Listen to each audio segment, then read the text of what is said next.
नमस्कार, आप देख रहे हैं हमारा खास कार्यक्रम आपका डॉक्टर और मैं हूं आपके साथ शीतल शर्मा। बढ़ते हुए समय के साथ साथ लोगों की कई सारी समस्याएं भी बढ़ती जा रही हैं। कोई आर्थिक तंगी से परेशान तो कोई अपने ही निजी कारणों से परेशान रहता है। यानी लोग तरह तरह की समस्याओं से परेशान है। हालांकि इन समस्याओं का समय एक दिन बदलता जरूर है, लेकिन बीमारी एक ऐसी बला है जो एक बार आए तो किसी का पीछा नहीं छोड़ती है। लोग तरह तरह की बीमारियों से परेशान है। बीमारी का आना मतलब जीवन के साथ साथ एक बहुत बड़ी परेशानी आना जैसा है। आज हम आपको डॉक्टर में बात करेंगे फेफड़ों से जुड़ी बीमारी का, जो अक्सर लोगों में दिखाई देता है। पहले देखिए ये खास रिपोर्ट।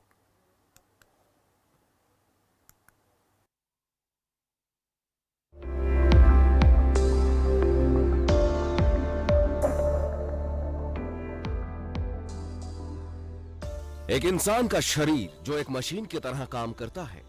अलग अलग अंगों से भरा ये ढांचा हमारे शरीर को मजबूत करने में अहम रोल निभाता है।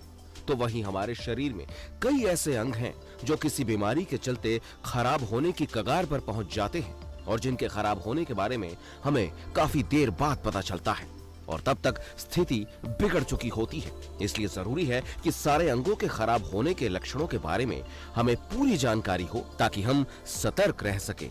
आज हम बात कर रहे हैं फेफड़ों की। फेफड़े हमारे शरीर में रक्त कोशिकाओं को ऑक्सीजन पहुंचाने का काम करते हैं। इनका ठीक तरीके से काम करना बेहद जरूरी होता है। फेफड़ों के खराब होने से अस्थमा और ट्यूबरक्लोसिस जैसी समस्याएं हो सकती हैं।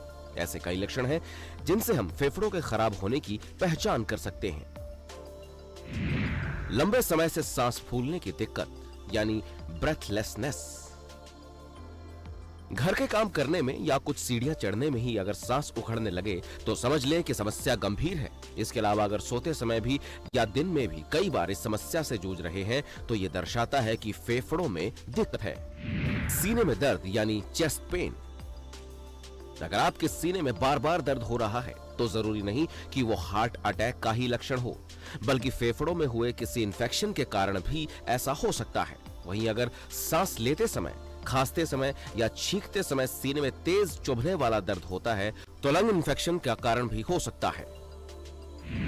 ज्यादा म्यूकस बनना यानी कफ। लंबे समय से बलगम के साथ खांसी आने को कई बार लोग अनदेखा कर देते हैं, जबकि अगर आपको 3 महीनों से ज्यादा खांसी है तो आप क्रोनिक ब्रोंकाइटिस से पीड़ित भी हो सकते हैं। यानी खांसी के साथ ही अगर सांस भी फूलने लगती है तो हमें तुरंत डॉक्टर के पास जाना चाहिए। बलगम में खून आना यानी रेड कफ। अगर खांसते समय निकलने वाले बलगम में खून भी आता है तो समझ ले कि फेफड़ों में कोई बीमारी है। वैसे देखा जाए तो बलगम में खून आना मुख्य तौर पर ट्यूबरक्लोसिस का लक्षण है, इसलिए डॉक्टर के पास जाना जरूरी है। सांस लेने में दिक्कत यानी अस्थमा। वहीं सांस लेने में कठिनाई होना या सांस लेते समय फेफड़ों से हल्की सीटी जैसे आवाज आना भी फेफड़ों के संक्रमण का एक लक्षण है। यह दर्शाता है कि सांस नलिकाओं के सिकुड़ने के कारण फेफड़ों को ऑक्सीजन इधर उधर भेजने में दिक्कत होती है। कई मामलों में अस्थमा, निमोनिया या किसी एलर्जी के कारण भी ये समस्या होने लगती है। खांसी यानी क्रोनिक कफ। कई लोगों की खांसी लंबे समय तक ठीक नहीं होती। अगर 8 हफ्तों से ज्यादा समय से खांसी आ रही है तो ये चिंता का विषय है। और तो और फेफड़ों में हुई किसी समस्या के कारण भी ऐसा हो सकता है। इसलिए ऐसा होने पर डॉक्टर की सलाह जरूर लें। ये कुछ फेफड़ों से जुड़ी महत्वपूर्ण बातें थी जो आपको जानना बेहद जरूरी थी, ताकि हम समस्या आने से पहले ही सतर्क हो जाएं और खुशहाल जीवन जी पाएं। न्यूज़ डेस्क, खबर फास्ट।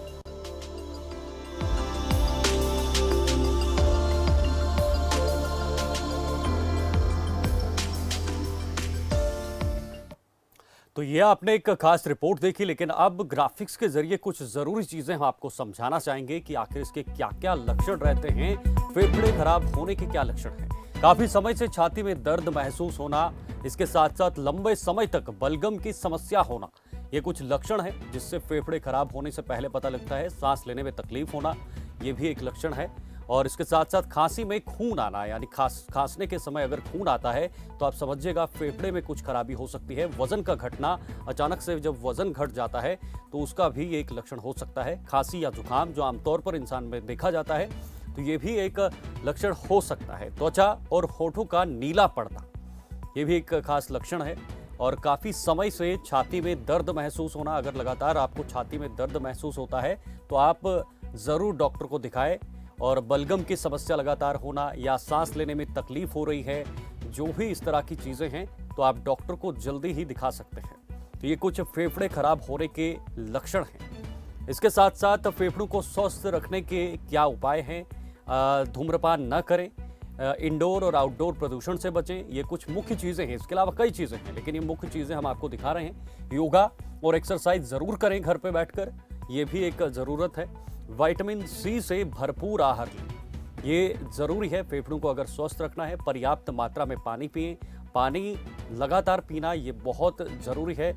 लहसुन का सेवन ये भी बहुत ज़रूरी है।